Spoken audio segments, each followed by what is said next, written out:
আসসালামু আলাইকুম। আমি এখন রান্না করব জিওল মাছের পাতলা ঝোল। প্রথমে মাছগুলো সবগুলো ভালোভাবে ভেজে নেব।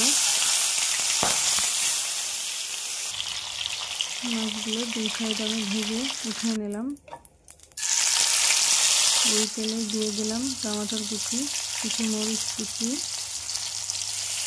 ধনিয়া পাতা কুচি, ধনিয়া পাউডার, দিয়ে দিলাম লবণ, আদা জিরা পেস্ট, পেঁয়াজ পেস্ট, সবগুলো মশলার সঙ্গে ভালো করে কষিয়ে নেব।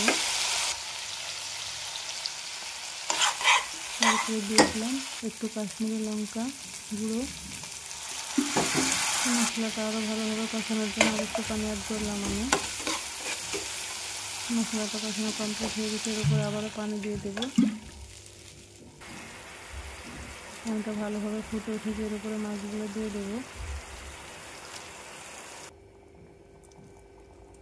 উপর থেকে ছড়িয়ে দিলাম ধনিয়া পাতা কুচি। আল্লাহ হাফিজ।